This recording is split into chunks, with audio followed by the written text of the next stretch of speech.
If you want really good coffee to take on your next adventure, use CS Instant Coffee. You can find out more about them at csinstant.coffee.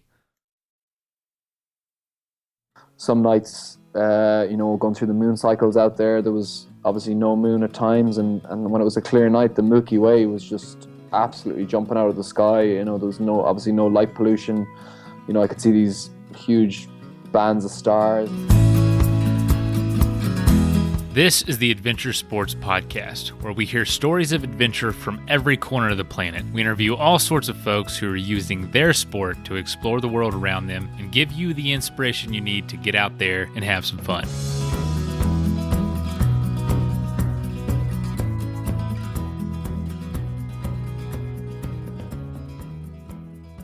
If you're on an adventure right now somewhere out in the world, I hope it's going well for you, and I hope this show brings a little inspiration to your journey. And for everyone else that's listening, I hope it brings inspiration to your life. And this particular episode is from March 30th, 2017, with Gavan Hennigan, about an adventure, something I've always wanted to do, which is row across the Atlantic. Ever since I heard that concept, I've always been intrigued by it, just because it seems so dangerous on one hand, but also so simple on the other. Those two things can obviously go hand in hand, simple and dangerous. But there's something about just being out there totally alone. When you're alone on a boat in the middle of the ocean, you are really alone. In fact, that's probably the most alone you'll ever be, because even when I'm out in the woods here in Colorado or back home in Florida, I'm not too many miles away from the next person, because inevitably somebody's going to be camping or, hiking somewhere near me within 20 miles. But when you're out on an ocean, there's a chance you're the only human within hundreds and hundreds, if not 1,000 miles or more. There's a lot of boats out there, but still, you are a long way from someone else. Hope you enjoy this episode. Hope you get some inspiration from it. Like I said, continue sharing this show with folks. If you know someone that needs a little inspiration in their life and wants to do something, show them this show. We've got a lot of great episodes out. But enough of me yakking. Let's get into the episode.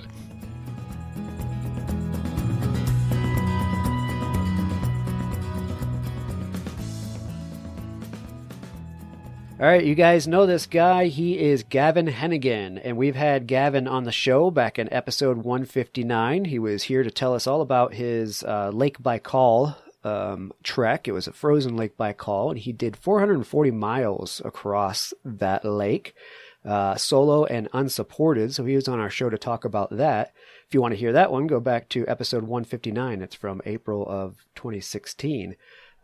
But since then, Gavan has been up to a few cool things, and I wanted to have him back on to talk about that, and we will dig into it later, but that was his solo Atlantic row from the Canary Islands off the west coast of Africa to Antigua in the Caribbean. So we're going to dig into that a little bit later, but before we do that, Gavan, we've had a ton of listeners added to our show, so I wanted to go back and kind of revisit what got you into adventure to begin with. So first of all, welcome back to the show and happy St. Paddy's Day to you. Yeah. Cheers, Travis. Good to be back on the show. Happy St. Patrick's Day from a very wet and rainy Ireland. That's no surprise, is it? No, not at all. Not at all. Yeah. So, look, I suppose obviously, as you said, there's some new listeners. So just going back to how I ended up getting into adventure and all the travel that I've done. In my teenage years, I got quite heavy into alcohol and drugs, and I had a really roller coaster few years. Ended up using heroin, living in squats and getting in all sorts of trouble. Culminated in actually living in a furnitureless apartment in West London after leaving Ireland for being on the run from getting in trouble with drug dealing, living in this little apartment with no furniture and just sleeping on a mattress on a ground there was no curtains on the windows. I had black bags just blacking out the windows, trash bags as you guys call them, and just waking up in the morning and just getting stoned and going back to sleep again, not even knowing if it was night or day. It was just like a dark little hole. And I remember even hearing the letterbox going as as the post came through there, the mail, and just it used to fill me with fear because that was like reality. That was having to deal with life, and I was just so afraid. And yeah, it was a really tough few years. But I ended up going into rehab at 21, and managing to get clean. And remarkably, I've stayed clean for the last 15 years. So it's been an incredible journey. I think after about 3 or 4 months of being clean, there was a friend of mine who was also on the straight and narrow, and he was also trying to stay clean, and we both decided we were going to try surfing for the first time. So he pooled his money together, and I pooled my money. We didn't have very much at the time, and he bought a board, and I bought a wetsuit. And surfing in the west coast of Ireland is an experience to behold. So we took off down the coast in the middle of November to try this new sport. This is nearly 15 years ago, so it hadn't really been happening in Ireland. And yeah, we jumped in and gave it a go. He tried it first, and then I tried it afterwards. Had to of course get into a wetsuit that was full of urine. But yeah, so then just after that, I suppose it sparked something in me, and that was to get out and do more things and try all these sports that I kind of always wanted to do when I was drinking and using drugs. But I just didn't have the self-esteem, the belief, or the drive really, because I was just so battered from using and drinking all the time. So yeah, really after I got clean, adventure saved my life, really, just in all forms. And I've never really stuck to one thing. I've surfed for many years. I've snowboarded. I've mountaineered. I've snowboard mountaineered. I've ultra running. Long treks like we just spoke about there in Lake Baikal. And yeah, in the last couple of years, started rowing and got into ocean rowing and managed to just row across the Atlantic just recently. You just like that. You just decided to get a boat and just enter into a race and take a 50-day trip across the Atlantic Ocean. Yeah, not as simple as that, but right. Yeah, it was actually my first rowing race, so I'm quite proud of that. Yeah, absolutely. So, yeah, I mean, you went from these dark days in life as a teenager to kicking it and being 15 years free of it and becoming a rower, obviously, ultra runner, snowboarder, mountain climber, split boarder. So you've done a lot of things. So you obviously have found that adventure sports can dig you out and hold you out of those addictive days. And I think that I love that story, and I wanted you to go back into a little bit just so our new listeners can hear it, because I think hopefully that can provide a little inspiration for some others who may be listening in that are finding themselves in the same place that you used to find yourself in. Yeah, absolutely. It's a good message, and yeah, I think it's just important to highlight it. Yeah, just as in if it just helps somebody else, if one person is listening now and they're in a similar situation, or they know somebody. And yeah, I suppose some people remark that that I've like swapped addictions, and I don't really like that term, because now I've got this passion, and it's just such a great thing to love the outdoors like we do, and to be able to go out and do it, and just, I suppose, really just give up your life for this sort of passion. And I think that's a really important thing, to really just follow it no matter what. The idea with me wanting to row across the Atlantic was sparked by reading a book, and I work in adventure.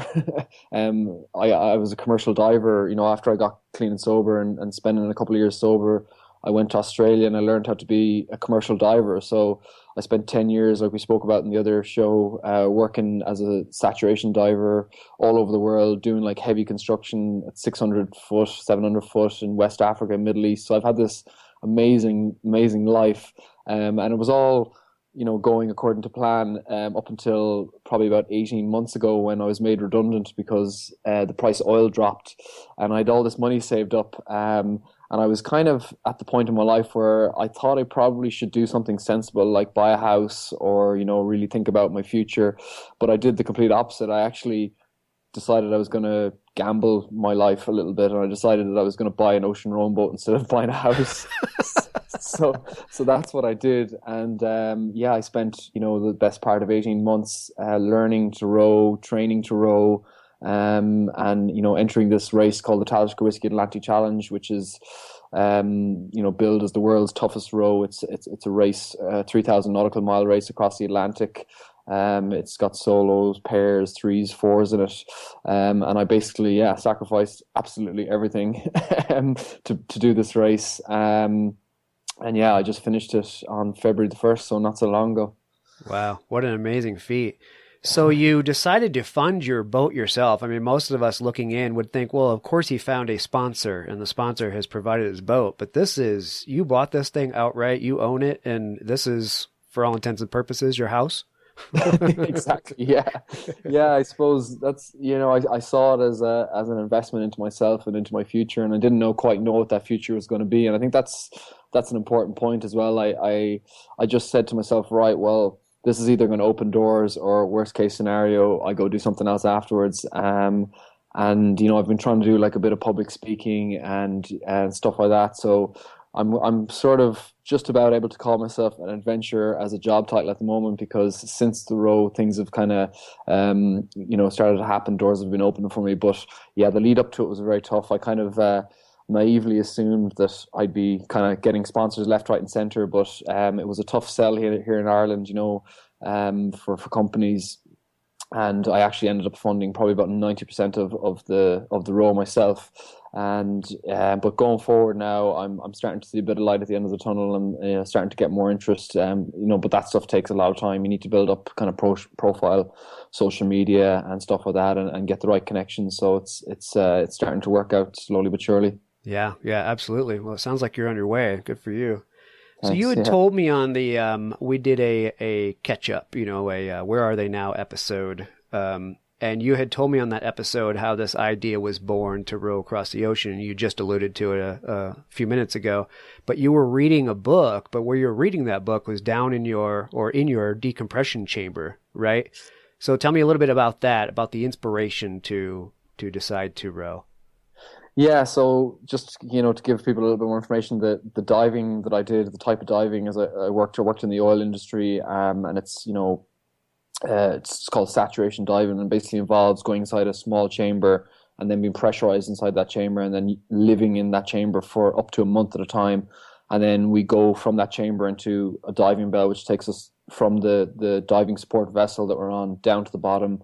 We get out, we go to work for 6 to 8 hours, we come back, and we just spend our few weeks going up and down, working away, and then at the very end we spend up to maybe sometimes 9-10 days decompressing. So to come back from these depths, it takes a long time. It can take usually around a week, if not more, and it's a very kind of small enclosed space, similar to a little boat.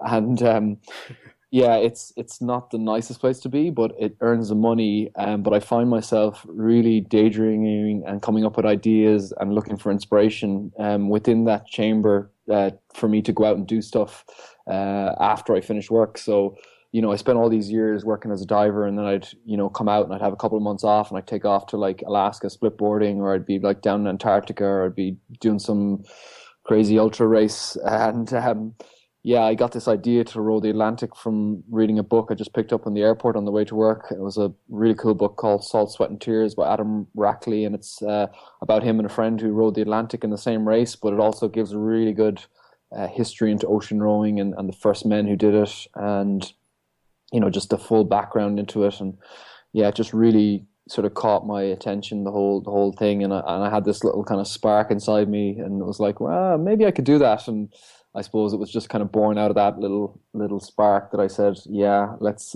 look into this. And I think I signed up before I could really start think it through. And I think I remarked a few times during the year last year, when things were getting pretty hectic and more money was just being spent on various different things I needed for the boat. I said to myself, if I had known about all this beforehand, I probably wouldn't have signed up. But I think that's the essence to adventure. We get this spark, we get this idea to go and do something cool, and we need to just do that, or we need to stay true to that little inspiration. And it's just after that that all the fear and the doubt and the sensibilities come in when we think to ourselves, well, no, I can't do that because X, Y, and Z. And there's always going to be an excuse for the reason not to take on an adventure. And there's always going to be doubt. And like I really try and focus on the inspiration and the spark and to try and stay true to that. Yeah, absolutely. Well, you alluded to not liking the term addiction when it comes to your adventure, and I completely get that. I like that you choose the term passion instead, but I have to think that, or I have to wonder if there's still a link, with the dark days and the addiction that you dealt with narcotics and alcohol. Do you think that had any role in allowing you to take the jumps and the gambles, the big leaps and the gambles, to do something like buy yourself a boat instead of buy yourself a house and jump into it before you really know how it's going to end up? Do you think that part of your personality lends itself to that, or do you think you developed that ability because of what you had dealt with, and it's more of a, hey, I want to live life and it's time to invest in myself? I mean, which way do you see that? Yeah, that's a great point, great question. I think it's a bit of both. It's definitely on the side of, look, I've been given the second chance. I didn't slip through the cracks. I managed to get clean and sober. There's a lot of what ifs. Coming from where I came from, I was suicidal just after getting clean, and I didn't really like myself very much. So I suppose, like, I didn't really want to settle for mediocrity. If I was going to get clean and stay clean, I wanted to try and live my life to the fullest. I wanted to try and have all these cool experiences and just keep having the notches there. I think where the addiction comes into it is probably a little bit in the case of that I always want more, and that's kind of tough. Like, I remember remarking that when I got across Lake Baikal, it's funny. It was actually this day last year that I finished on Lake Baikal. It was St. Patrick's Day, 2016. So, I crossed 440 miles on my own, dragging this, 125-pound sled, and I got right to the end of this barren little town called Neengarsk on the very tip of the northern end of Lake Baikal, and I sat in my little sled, and I was just saying, wow, I did it. And then I started looking, I could just see there was like a frozen marshland, and I thought to myself, I could probably go a bit further. And then I had to like reel it in and go, hang on a minute, he just did like 440 miles. Right. In like a very, very quick time. I actually ran out of food in the last few days. I was eating less than 1,000 calories. It was, I was pretty beat up at that stage. But of course, I was always like, oh, you could probably do a bit more. But so, I recognize that's probably the addiction side of me, and I just got to keep an eye on that. And I suppose it's just about awareness, that I just need to sort of go, okay, you've done enough, give yourself a pat on the back, and, you can plan some other stuff, but yeah, you don't need to do any more miles. Yeah, absolutely. Well, and I have to wonder, I'm no psychologist, but I do not have an addictive personality. I've never, gotten into smoking or drugs or alcohol to the extent that, I'd ever had a dependence or felt like I needed it.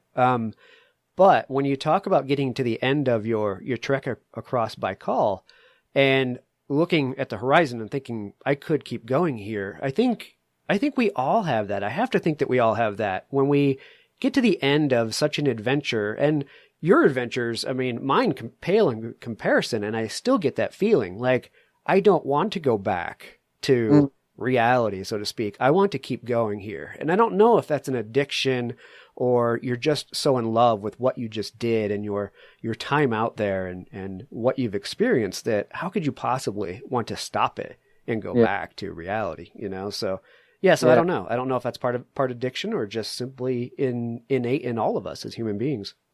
Yeah, I think you're right there. I suppose it's just, I remember my father, he passed away actually a month before I left, and it was a tough time, obviously just before the row, but previous to that, about a year and a half before that, he was really ill, and he was actually about to pretty much pass away, and he'd all but given up. He had a lot of mental health issues, and he was very bad manic depressive, and he was very, very low, and he actually wanted to die, like, as in that's how bad his depression was. And I remember he he didn't pass away at the time. He managed to hang on for a while longer, and things got a bit better. But I remember people saying to me, "Oh, isn't he so determined? Isn't there? They kind of remarked at his sort of resilience." And I didn't see any of that, in him at the time. I just saw him wanting to go. And what I did see, though, is I just saw life. And I suppose I just took a step back and I really thought to myself, life wants to live. We just see it all around us. You see like a little weed going through a crack. It's an undeniable fact, philosophically speaking, that life wants to live, And I think for me, when I go out and do these things, and I feel like that I'm tapped into that, and that's the life coming through me. And I suppose if I'm cooped up in an office or I'm doing something I don't want to do, I find that bit is crushed inside me, and I think, maybe that's what it is with the adventure stuff, that it's that passion's coming through, that life is really wanting to express itself in those forms. Yeah, right. Well, and that's obviously what keeps you turning back, to the addiction to the drugs and alcohol. So, man, I mean, I hope that anybody listening in that may find themselves in a similar situation can derive that inspiration from your story and from the stories of others who have similar tales to to set out, go find your adventure, and and hopefully you too will find yourself on the path of trading addiction for passion. Absolutely. Yeah. Time for a quick message break. CS Instant Coffee is definitely the best instant coffee I've ever had. In fact, just out of convenience and how good it tastes, I decided for the last year I've been taking it on every single adventure I go on, from backpacking to bike tours, just from convenience sake. It's really high quality and it keeps me from having to take a bunch of other equipment out in the woods. But it's not just for going out on adventures. My wife actually takes some to work every single day with her. She takes a couple packs to refill her coffee mug as a teacher. She doesn't have a ton of time to have to make fresh coffee all the time, so she just needs a little hot water, can pour the coffee in, and she's ready to go for her next class and not waste a lot of time. So if you're crunched for time in your job, I would definitely suggest giving it a shot, because they have been huge supporters of the show for the last year, and I really appreciate everything they've done for us, and it would mean a lot to me to go support them. So if you're interested, go to csinstant.coffee and support those who are supporting the show. It would go a long way. Thank you. All right, let's get back to the episode. Okay, so you've decided to buy your boat and you're entering into the Talisker Whiskey Atlantic Challenge. Now, tell me about this race. There's not a lot of people racing in it. I think you had 12 teams, and you had already alluded to there were groups of solo rowers, and then teams of 3 and teams of 4. So tell me a little bit about the race. And where you started, where you ended up, how long it took, and just kind of the whole goal. Yeah, so it's been going on in one form or another since 1997, on and off. Kind of every couple of years is randomly organized, and it's been going on now for the last few years pretty solidly, as there's a company called Atlantic Campaigns that organize it. So it's starting to really pick up. They used to have it every 2 years, and this was the first year that they had it, yearly, and it's hopefully continuing on. So it's starting to become a bigger and bigger thing. So it's a 3,000 nautical mile rowing race, which is quite ridiculous. Lasts anything between 35 and 90 days for some people. So it's a pretty stretched out race. Begins in La Gomera in the Canaries, and then goes across the Atlantic to Antigua. So it follows the trade wind route, which is the classic sort of sailing route. It's probably the most straightforward kind of ocean crossing that you can get, because of the trade winds that blow for this part of the year. So from about October through to April, May, the trade winds blow. They're pretty consistent. So you've got a decent enough wind behind you. And then over to Antigua in the Caribbean, and it's out of hurricane season, so it's a good time to do it. It's still pretty hot, which isn't a bad thing for someone coming from Ireland. But so I set off from there on the 14th of December, 2000 just gone, and I spent 49 and a half days on my own rowing, and out of the 12 teams, I actually came in third. So there was only four solos, and I managed to come third overall. So the two four-man teams beat me, and I managed to beat, sorry to say, an American team by about an hour and a half. There was a trio behind me. And then a few other teams of twos and threes and fours. And there's actually a guy still out there. There's a guy who broke his rudder, and he's about 100 miles to go. He's in a pure class boat. So there's two different types of boats in this race. There's one called a concept class, and then there's the traditional ocean rowing boat. So I had a concept class boat. So just without any rowing, it goes faster anyway. It catches a bit of wind. The main cabin is quite big, it catches a bit of wind, and also has a flat bottom hull, so it really surfs very well in the ocean swells. So that was something that I had a bit of experience in. So from my surfing background, so I quite enjoyed that bit about it. Managed to get up to 15 knots at one stage, flying down waves. Wow. Yeah. So yeah, I mean that's kind of the bit of information on the race, but yeah, it was an incredible 49 and a half days out there. Well, I think it's awesome because you had said, I asked you how long you expected that to take, and you said your goal would be the 50-day mark, and you beat it by half a day. How cool is that? Congratulations. Yeah. Thanks. Yeah, look, it was tough because early on in the race we had a really good start. Straight off the bat we had some really strong trade winds, and we were absolutely flying for the first sort of week, 10 days, and I was averaging over 60 miles a day. And then I was thinking, oh wow, I'm gonna like break 45 days here. And then there was this kind of real funky period in the middle when the winds died down and they came from kind of every other direction. And then we had a lot of currents that kind of came up. So there was, a lot of, there weren't major currents, but you're in an ocean rowing boat. It affects you. Even a 0.5 knot current would definitely affect you. So between that and the weird winds, it slowed me right down, and I actually had a 60 mile lead on the next team behind me, another trio of guys, South African guys, and then the American guys started to really catch up after that. They had a kind of weird start. They had a lot of power issues, and they just had a while to get into their groove, but once they did, they started to really catch, and then I think about 3 weeks from the end, they just every day they started to take miles out of me, and then the winds came back in 7 days from the end, a few hundred miles out, and they were within 10 miles of me by then at that stage. And I spent the last week just trying to hang on, and I managed to hang on. They actually were an hour and a half, 2 hours behind me in the end. It was less than 10 miles. It was a real cat and mouse battle.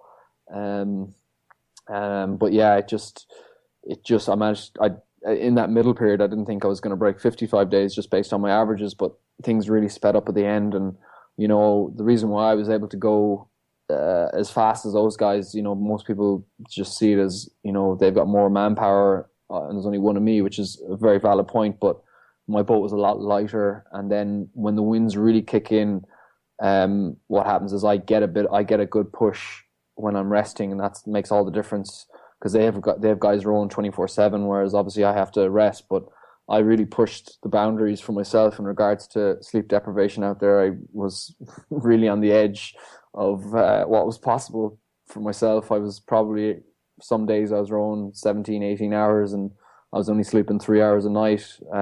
So I really, really, really pushed hard, and that last week, I just had to kind of take it up a notch, which I didn't think I could, because I was already pretty beat up after 6.5 weeks of rowing, and I just the guys pushed me really hard right to the end, and I actually rowed 14 hours, and the last push was 14 hours straight, because they were really catching me, and I just wanted to try and hang on to that third spot and to break the 50 days, but so.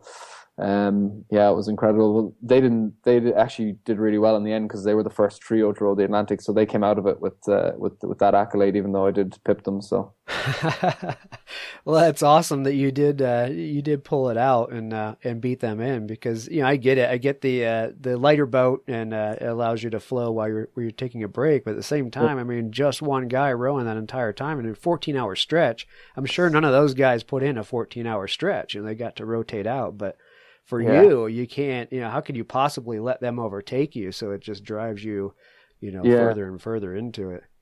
Yeah, it's just the competitive kind of part of me took over, and yeah, it's 'cause I've been in third place for most of the race. I think it was after the first few days I got into third, so I kind of thought to myself, oh, I don't want to lose it. But then part of me was like, well, it's okay if they beat you because you're a solo guy. People are still going to respect you. But yeah, look, I just decided to get pretty dogged, and yeah, it was an incredible experience to finish in Antigua. We finished at night time, and I remember coming in, and it was just it's very hectic because you're trying to make it into this kind of harbor, this kind of bluffs on either side of it, and you're seeing land for the first time in 50 days, but you want to kind of celebrate, but you're still really focused on the navigation and making it in. And I remember coming in and rounding this headland, and the wind kind of swung around from the other direction, and I immediately got this smell of vegetation and land, which I hadn't smelt in 50 days, and it was a very bizarre kind of blast to my senses. All I could smell was sea air and BO. I didn't wash. Well, I had a few swims, but yeah. So just coming in, and then you finish in English Harbour in the south of Antigua, and it's just full of super yachts, and these guys are setting off their horns, and there's just people all around you with shouting and screaming. And my sister was there, and my family and friends, and they'd flown over, and it was just a hugely overwhelming experience. There was a big crowd gathered, and to finish at the dock there and just celebrate with the Irish flag. And I remember stepping off the boat and nearly falling over because I didn't have my land legs. It was I spent all this time on this little unstable boat that I couldn't actually properly stand up in. The boat literally moves around that much all the time that you can't really stand up unaided. So as soon as I put my feet on dry land, I nearly fell over, and I spent the next 2 days wobbling around the place, looking like a drunk person. Yeah, I'll bet. Yeah, you probably have to crawl around a lot. Well, I can relate to the not having your land legs, but what I can't imagine is experiencing on that small of a boat. I come from a sailing family. My parents had a 43-foot sailboat, and spending a week out on that thing and then stepping off to the dock the first time, I would even feel it then. But, you're talking 50 days on a boat that's getting rocked around a lot more than that. It's got to be a complete blow to the senses to have to try and walk on land, and you have all the horns going off, and you have all the crowds, and you have the smell of the trees and everything coming off the island that, after 50 days of just hearing water lap up against the side of the boat, and that's pretty much the only sound you get other than maybe a passing plane, then yeah, that's got to be a complete blow to the senses. Yeah, no, it was crazy because I actually didn't see very much out there. There's just a whole lot of nothing out there, and I suppose that was part of the allure to me, that it was just this great vast open space that I wanted to go out and just be in. And yeah, it was incredible. I had some really cool moments out there. There was the times when the sun was setting at nighttime. I mean, I saw 50 sunsets and 50 sunrises, every single one spectacularly different. As I rode in the morning, I was looking east, looking at the sun coming up, and then in the evening it was setting behind me. And I remember it used to illuminate the clouds in the far distance, as the sun was setting, and it used to give the place such a huge expanse. Like the clouds just looked like they were hundreds of miles away, and it just made the place seem even bigger. And then some nights, going through the moon cycles out there was obviously no moon at times, and when it was a clear night, the Milky Way was just absolutely jumping out of the sky. There was obviously no light pollution. I could see these huge bands of stars, and I could even see stars almost at eye level. I had never seen that before because there was no light pollution or no light on the horizon. So right. I used to see in the evenings, just as it was getting dark, I start to think it was a ship in the distance. I was like, no, that's actually just a star coming up over the horizon. So yeah, it was incredible. Yeah, it's got to be an amazing experience that you alone will be able to take that to your grave. And there's so many people that will never get that experience. And for you to have experienced it and be able to take it with you forever, I mean, that's that in and of itself is worth the entire thing, I got to think. Yeah, and that's a good point. That sort of perspective that I tried to have out there, no matter how bad it got. Like I think the whole sort of PR thing with this row is obviously it's the world's toughest row, and a lot of the media that you'll see is, all about that. And, I think it is tough. Don't get me wrong. It's not an easy thing to do, but, I just gotta put this into perspective. I paid willingly to go out there. A lot of people in the world are living hand to mouth, and, this is a privileged thing that I'm doing. So really, no matter how bad I think it is out there, I've got my food, my supplies. I've got 90 days of food. I've got my water maker. I've got food. I've got water. I've got a bed. Really, all I've got to do is row. And yeah, it gets very monotonous at times. It's boring. It's good. It's bad. Whatever. But I suppose it's just having that perspective that, to try and enjoy it and experience it, because I am very, very lucky to be doing that sort of thing. Yeah, absolutely. Well, I did want to point this out because I've already established you're a pretty humble guy and you probably won't bring it up, but I understand that you crushed the previous Irish record of 118 days. So by doing it in less than 50, I mean, that's a huge difference. And you've also set the record to be the fastest solo competitor in the Talisker Whiskey Atlantic Challenge. So congratulations on those 2 points. Yeah, and I suppose, the media definitely picked up on that. And just to clarify as well, I was in the concept boat. Sean McGowan, the guy who did it in 118 days, was in a traditional boat. So, I mean, it's the fastest overall, but I don't want to take away from what Sean did. And it is a contentious point within ocean rowing because the concept boats have only been around for a few years. And, right. and there are some purists out there that, kind of would frown a little bit at people trying to claim that they're the fastest boat, whereas, it's a different class. And, I just wanted to be clear on that myself. I was going out there, 50 days is long enough for me. I didn't really fancy, making it any harder.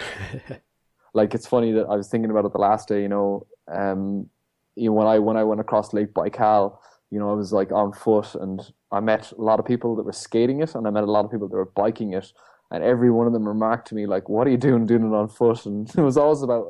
I kind of said to myself, "Well, yeah, I suppose I was kind of being a purist in that sense, but I wasn't. I'm not 100% purist in regards to ocean rowing. I definitely enjoyed the additional push that I got from the winds, and the capability of the boat in the surf was absolutely amazing. Like I said, being able to get up to 15 knots down some of these waves is makes it a really fun experience. Yeah, I'll bet. Well, good for you for clarifying that. It was definitely honorable. So, how do you deal with the mental attitude while out there? Do you find it difficult, or is it a matter of you just convince yourself, look, hey, you're out here doing something amazing. Look at the sunrise, look at the sunset, look at the stars. Is that how you balance it out, or is it tough, or do you have bad times? It's tough, rowing. Rowing an ocean is definitely a metaphor for life. You've got the whole experience, and you have it in heightened. The whole experience can be heightened, the emotions can be heightened. So that sort of perspective stuff can only work sometimes. Other times you're just down, and you just got to be down, and that's just part of it. I think for me, it's just about trying to accept that. Yeah, look, you can't be trying to convince yourself of positivity the whole time. I suppose this is where I think a lot of people go wrong in the modern world, that it's just this real, like, hardcore, like, I must be positive all the time. And, I go out there and I'm not this steely-eyed adventurer where I'm, always up and trying to stay positive. There's times that I'm down, and that's just part of the experience. It's, and there's times that I'm slamming the oars off the side of the boat and I'm having to stop rowing and just go in and have a lie down, and things are kind of going a bit haywire. So I suppose it's just being aware that that's happening and just be okay with it, because I think that if you really try and change that, it just takes up more energy. So I think overall, mentally, it is a huge mental battle. It really is all about the mental side of things. People ask me all about the training and stuff like that, and the training is important, but I think physically, you can go a lot more than you think, and it's all about the mind being kind of in control of the body and in control of the situation. So I think for me, what I just did is I broke things down a lot. I worked in a sort of shift system. I ended up doing 3 hours on, 1 hour off. So I started, sort of early in the mornings, around 5 in the morning, and I did 3 hours on, 1 hour off, and I just focused on those 3 hours, trying to get into a good rhythm. As I sat on my rowing position, I had a deck repeater on the back deck, and I had a compass. So I was watching my heading, I was watching my course over ground, I was watching my speed. So I was usually trying to like keep my speed maybe above 2 knots, 3 knots, depending on what the winds were doing. So I'd really try and focus on that. I might be listening to a podcast, just keep it in that period, and then just really look forward to that hour off. That I was off for that hour, that I was going to eat something, I was going to have a nap, and then just kind of starting all over again, and just doing all that day to day, and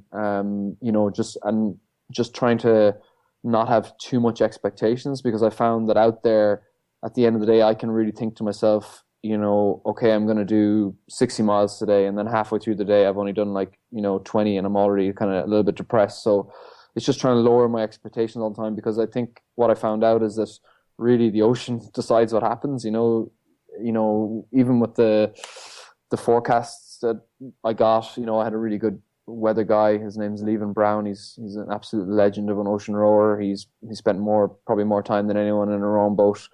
So he did my weather, and I spoke to him most days. As the person who I was closest with the most on the row, and there was days even when he couldn't get an exact forecast, because what would happen is there'd be a sort of say 15 to 20 knot forecast day, and it looked, I'm thinking, okay, I can do 50, 60 miles today, looks good. But then what happens is you get these squalls that come through, localized sort of thunderstorms, convective storms, and you'd get a really good push for maybe half an hour with the wind. And then what will happen is they kind of blow the wind out, and then you'd have just this kind of funky kind of, doldrum effect for a few hours. And that could last up to 9 hours. And then if you add in a little current on top of that, you're down to like barely doing a knot.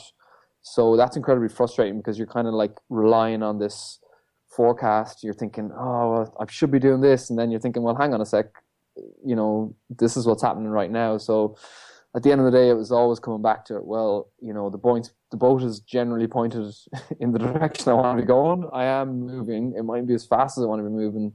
So I just need to keep that going. And it was a constant battle mentally between all that sort of stuff, and real day-to-day thing, So, yeah. Yeah, I bet.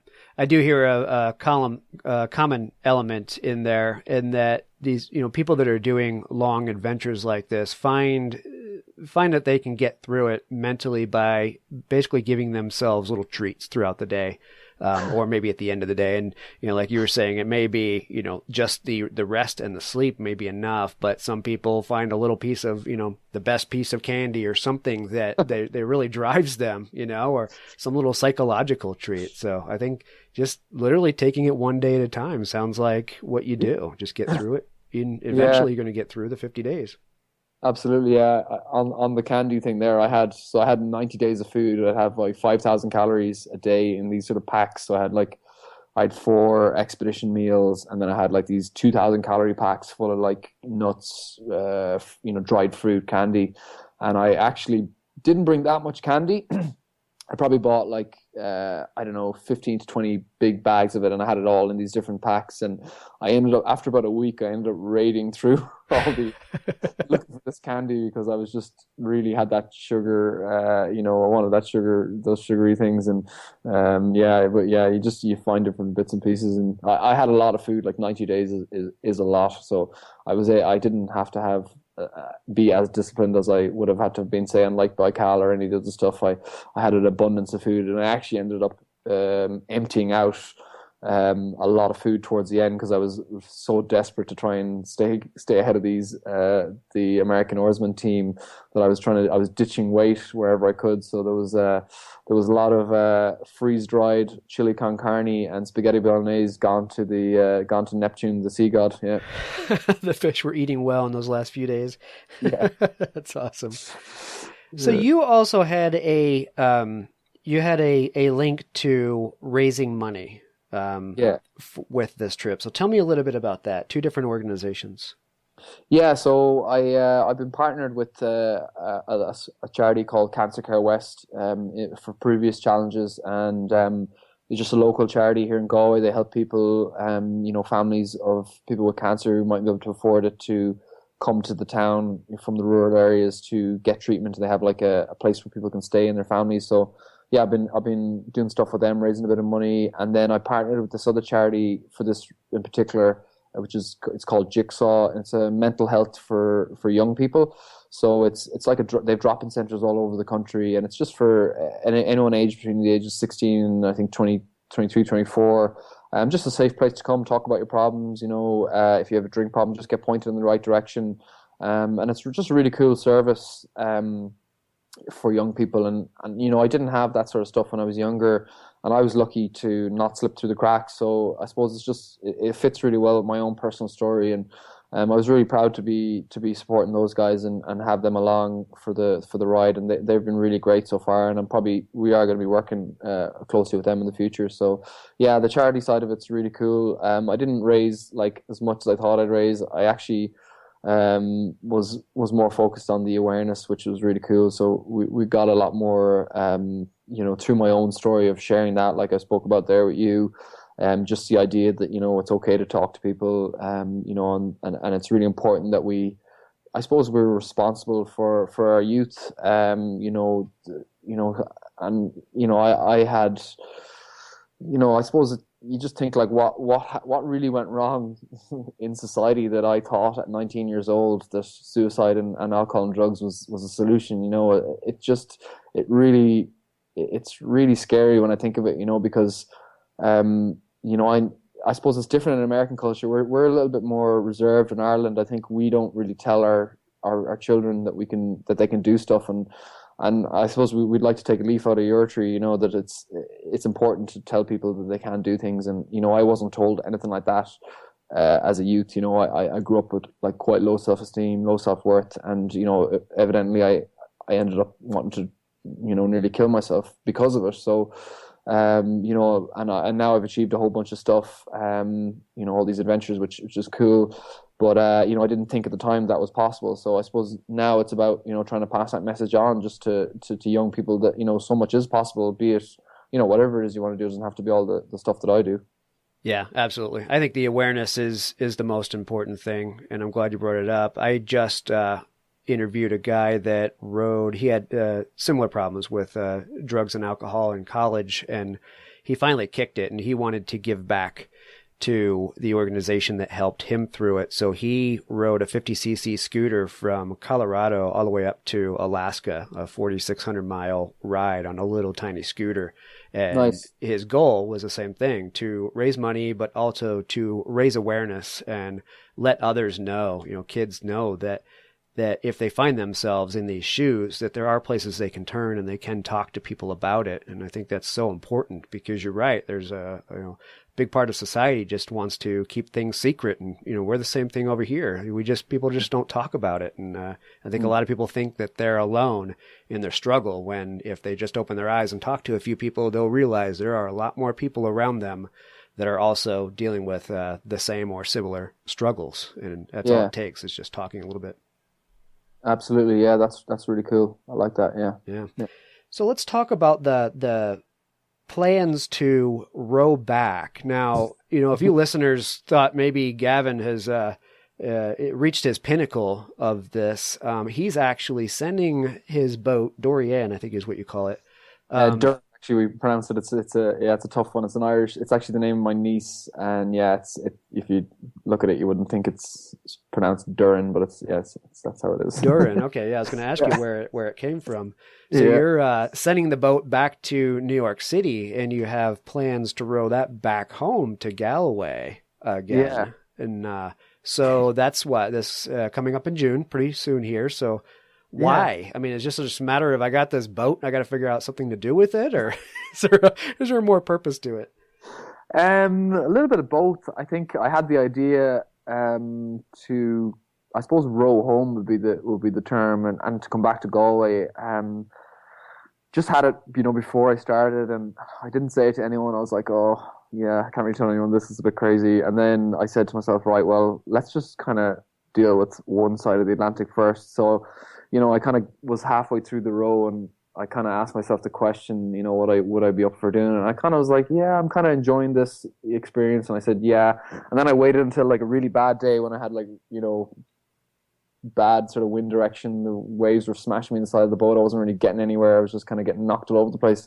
And again, I asked myself the question, and it was still a yes. So I was pretty much decided, sort of about halfway over, that I was going to ship the boat from Antigua to New York and row her across the North Atlantic. And I suppose for me, it's just a really, really just seemed like a really cool, adventurous thing to do. It just,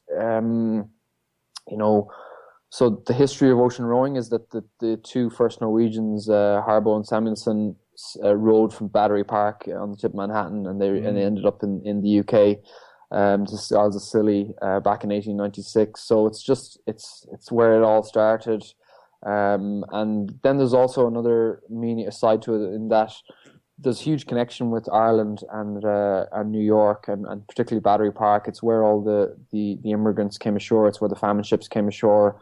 And I suppose I'm just going to draw that line a little bit, and then obviously coming back to my hometown where I'm from, the North Atlantic. I grew up on these shores. I swim every day, even though the water's freezing at the moment. I wouldn't call it a swim. I jump in. The water's probably like not even 40 degrees at the moment. But I go for a dip in there. Like I surf. I've rowed all around these coasts and stuff. So it's just a huge kind of meaning to me. And for everyone at home, it's really cool as well. Obviously, it's a little bit more tangible, me coming directly back to Ireland. So yeah, it's to do it in 12 months as well. To row both ways in 12 months is kind of ridiculous. It's been done before by a French guy.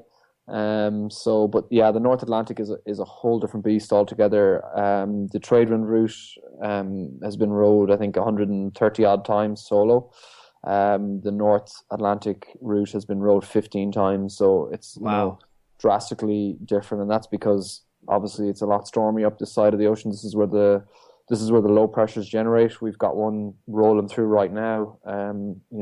We've had sort of 40 knot winds today, and the seas are pretty big. So yeah, I mean it's a different ballgame altogether.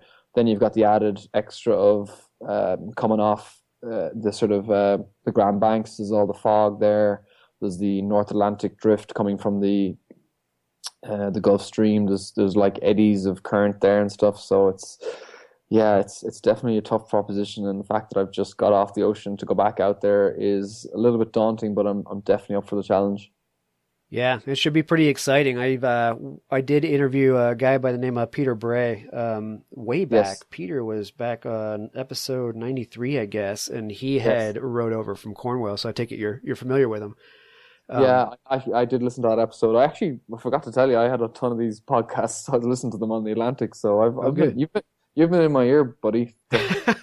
I'm sorry about that. You might have gotten it done in 40 days if you've not been listening to me. Yeah.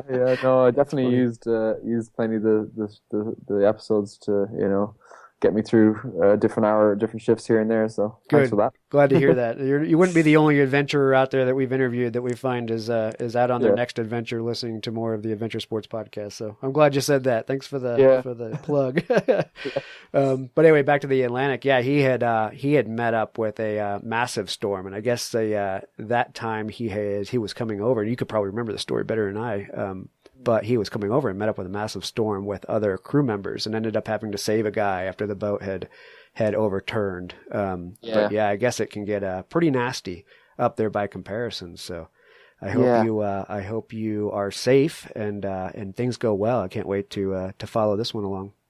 Yeah, I'm kind of upping the safety. I'm bringing an extra rudder. I'm bringing a third set of oars. I've got 2 sea anchors, which are these giant parachutes that you drop into the water, and they come out. You let them out like on 70 meters of line, which stops you from going backwards in the middle of a storm. So you can kind of hang off this sea anchor in a storm. So yeah, I'm taking lots of additional stuff. I'm putting in an extra solar panel and an extra battery because there's less sun up this side of the Atlantic, as I well know. So yeah, just extra bits here and there, and just trying to be as safe as possible for this return route. Okay, good. And this one is completely solo. You don't have any other racers out there. There's no a boat, just kind of checking on things. This is just you heading back to Galway, right? Yeah, so it's completely solo, unsupported, unassisted crossing. So yeah, like I'll have a weather guy again, and hopefully I'm looking to get some support around New York. My boat's going to be in Liberty Landing Marina, just on the New Jersey side there, just a stone's throw from Manhattan. So yeah, big shout out to all the American listeners to come down and come down and see me off maybe, yeah. And hopefully the end of May around that time. Yeah. Oh, yeah, absolutely. Well, guys, go follow Gavan. He's got his website up now. It's gavanhennigan.com. It's GAVANHENNIGAN.com. He keeps you up to date. He's got a blog there. Of course, all the social media, you can find him as Solo Gav. It's SOULOGAV. And you can find him on Instagram, Facebook, and Twitter by that name.